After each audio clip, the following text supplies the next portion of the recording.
Jacinda Ardern. Mr Speaker, frankly, all I've seen today from the government benches has been an utterly embarrassing display, and to be frank, it began when the Prime Minister rose today. You would not have known that we would not have known that we were on the verge.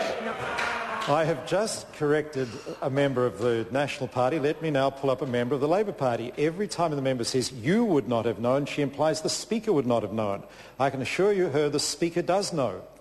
Members should debate in this House correctly. The reason why we don't use the word you is not only does it refer to the Speaker and the Speaker must be brought into the debate, but it personalises the debate.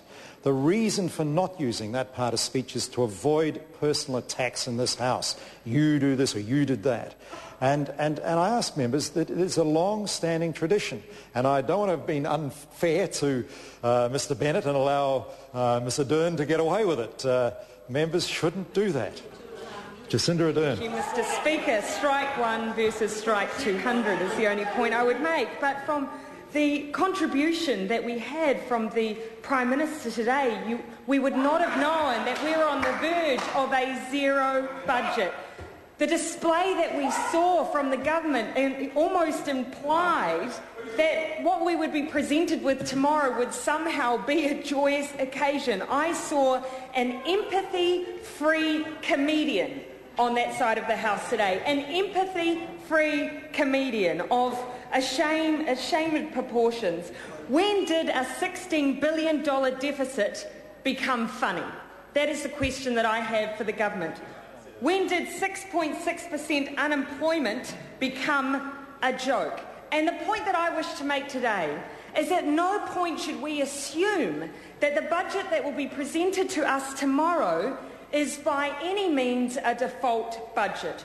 Choices have been made in the lead up to the budget that will be presented tomorrow that have led to the situation we are now considering making significant cuts in areas like working for families, student loans and KiwiSaver. But that all of that is as a result of choices. Now, the government is very likely to make the claim that the global financial crisis and the Christchurch earthquake is somehow the sole reason why we'll be seeing these cuts tomorrow. That is simply not the case. Let's be honest.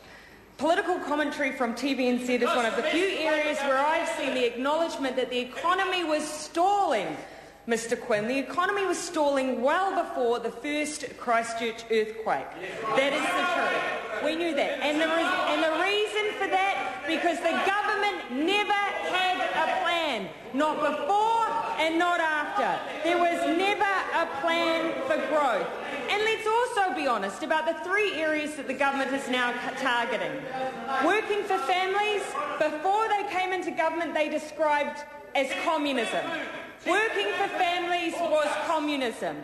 Student loans was a bribe. And they have never been a fan of KiwiSaver. So it's not enough to stand here and tell us that by default that the government has no choice but to make the cuts they're making. They had a choice to present this country with $2.5 billion worth of tax cuts. That was their choice. They made it. And now we as a country are paying the consequences of that with the cuts that we see tomorrow. And let's also be clear, the cuts to the areas they've chosen, they're not wringing their hands over them. These are ideological choices that they're making under the guise of being forced to make them by a global financial crisis and by the Christchurch earthquake. But let's also look at the impact that this lack of growth has had. Because I don't want us to just assume that it means I've had to make a few tough calls. It's had very real consequences for the state of our economy. Now, the Prime Minister may crow about projected growth in wages and in employment levels. What he hasn't told us is what proportion of that growth is simply down to redeployment around the Christchurch earthquake. 6.6% unemployment. 27% of our young people are now looking for jobs. That is the highest we have on record. 77,000 young people not in employment, education or training. Now, if the members on that side of the House don't know, that's a 34,000 increase since they took office. 34,000. Now, they can crow as much as they like about all of the reasons why that has occurred, but at some point the excuses need to end and there has to be a plan for growth. And a tax cut, A, wasn't it, B, made it worse. And what did we see the government present around employment? Well, there's been three suggestions, three attempts to tackle the issue. The Job Summit was the first. How many jobs did the Job Summit create? How many jobs? Mr Cunliffe, how many jobs? A handful. Hundreds at best. Secondly, we had job ops. Well, half of that package was canned after the government recognised and acknowledged that all they created was short-term, made-for-work schemes. Pumpkin patches. Pumpkin patches was all we got out of that. Short-term employment. And then third, we had the employment plan. $55 million the government was going to invest in skills which they'd already cut. Thank you, Mr Speaker. Mr Speaker, it's a privilege to stand here